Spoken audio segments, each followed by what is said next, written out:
Hello, my name is Dr. Gertie Chimeka Anyanwoke. I am an infectious disease expert and I practice in Baton Rouge and Gonzales, Louisiana, USA. Today, we are going to talk about the immune system and COVID-19. So what is immune system? The immune system is a complex system of cells and organs in the body that helps our body to defend against infections and illnesses. Humans live in an environment teeming with microorganisms and could not exist as a species without highly effective mechanisms of host defense. There are two main types of immune system: the innate immune system and the adaptive immune system. The innate immune system constitutes the first-line barrier, the rapid response mechanism of the body to prevent microbial invasion. Its components are inherited from parent to child and directed against molecules expressed only by microorganisms.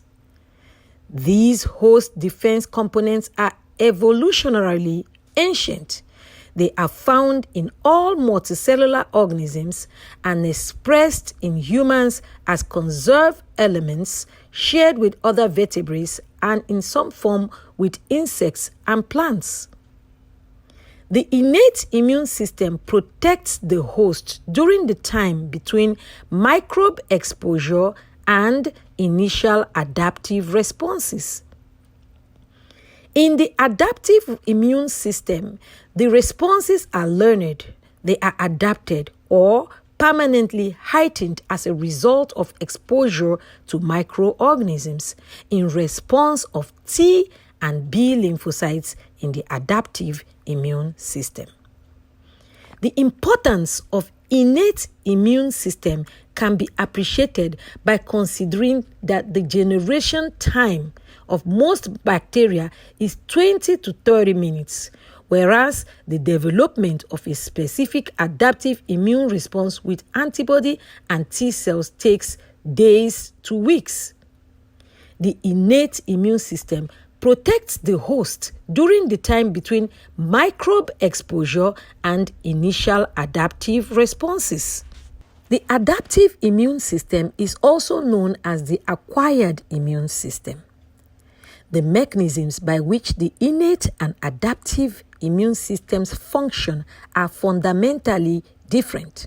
The innate immune system recognizes microbes through pattern recognition receptors, which are receptors specific for molecular components of microorganisms that are not made by the host. Some innate immune responses are temporarily upregulated as a result of exposure to microbes, but the components of the innate immune system do not change permanently during an individual's lifetime. However, phylogenetic studies have indicated that genes for pattern recognition receptors and other components have been gradually modified over generations by natural selection. In contrast, adaptive immune responses are continually refined and adjusted throughout the lifetime of the host. Each T and B lymphocyte acquires a structurally unique receptor during development, yielding a vast repertoire of cells with individualized receptors. From this repertoire, cells exposed to their unique microbial or other foreign antigen expand as a clone of cells directed at that antigen. As the clone expands, the tightness or affinity of the binding and the specificity for its particular antigen both increase. Thus, the most useful receptors are selected and improved in the host over time. However, the learned immune responses and refinements made to the adaptive system cannot be passed on to an individual's progeny.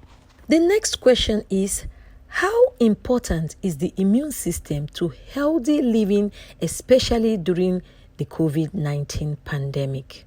So the immune system, as discussed above, is the body's defense mechanism. When the immune system is suboptimal or deficient, it may affect healthy living.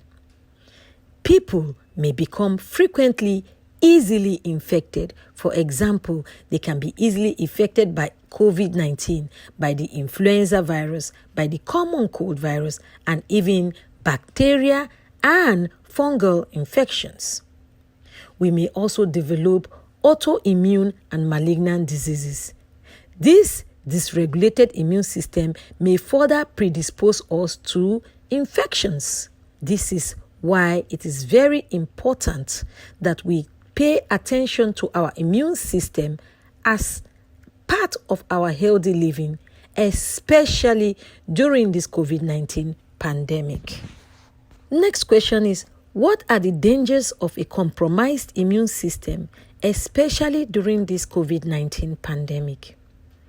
You see, we have primary and secondary causes of immunodeficiency. The primary immunodeficiency disorders are usually caused by problems with the innate or humoral immune system. Remember, this is part of the immune system we are born with. This is from parent to child. They usually occur in childhood or early adulthood. They can also occur later on in life. Examples of primary causes of immunodeficiency are common variable immunodeficiency, specific antibody deficiency, hyper IgE syndrome, also known as Job syndrome. The secondary causes of immunodeficiency are much more common than primary immunodeficiency disorders in adults. Examples are malnutrition, malignancy and drugs to treat malignancy, immunosuppressive drugs like steroids, immunomodulatory agents like rituximab, drug-induced hypogammaglobulinemia, for example, certain anti-epileptic drugs, protein loss, examples are in kidney diseases like nephrotic syndrome or in patients that have chronic diarrhea like protein-losing enteropathy. Metabolic diseases like diabetes, severe liver disease, uremia are all examples of metabolic diseases.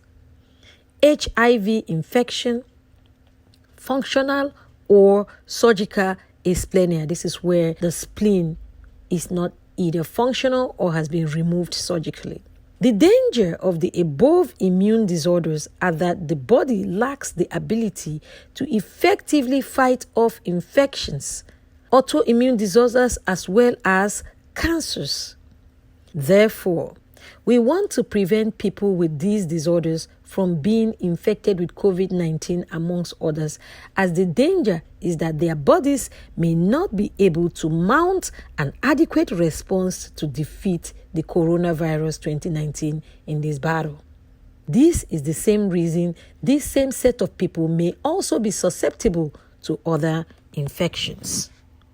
How do we build and maintain a healthy immune system? To maintain a healthy immune system, we must adhere to the following. Number 1, adequate nutrition is likely essential for optimizing immune function. We must endeavor to eat balanced diet. There are some data showing that vitamins A, vitamins D, vitamin E, vitamin C, B6, vitamin B12, and folate, which is folic acid, and trace elements like selenium, zinc, copper, and iron are necessary for normal immune function. One study in the past seemed to suggest that fruit and vegetable consumption improved anti-pneumococcal antibody response in older people 65 to 85 years of age. However, there were some technical issues with the measurement of the immune response. Perhaps more work is needed here. There are also some data indicating that regular, moderate exercise is also important. There is the issue of chronic stress, which can contribute to immune dysregulation. So we need to do stress reduction as a form of healthy living practice that will help our immune system. Vaccination is also a form of healthy living that will help our immune system fight disease and infections. Vaccination helps our body prepare to fight the particular bacteria or virus before it gets into our bodies. What is the relationship between immune system and COVID-19? As you can see above, our immune system needs to be ready at any time to take on any battle with microorganisms like COVID-19. When a virus like COVID-19 attacks your body, our first line of defense is our immune system. Our immune system needs to wage the war with the virus while we help ourselves with good nutrition, medications, and other supportive care to help us get through the infection. If the immune system is not strong enough, we may lose the fight with the virus. So, my last word on surviving COVID-19 will be the regular advice I give to people. There is no need to panic. Yes, there is no need for us to panic. By now, people should know what to do. Remember to wash or sanitize your hands frequently. Maintain social distancing. Wear face mask and face covering when you leave your house, wherever you go that's outside in the public, and even at home if you are in close proximity to at-risk COVID-19 patient. Keep your environment sanitized. Keep in touch with your family, your friends, and your communities so that you are not socially isolated. And please, remember to only get your information from reliable sources like NCDC, WHO, CDC, NIH, and your local health authorities. You can find my other videos on my YouTube channel at Wellness Care Incorporated. Again, my name is Dr. Gertie Chimeka Anyanwoke. I am an infectious disease expert and I practice in Baton Rouge and Gonzales, Louisiana. Thank you and stay safe.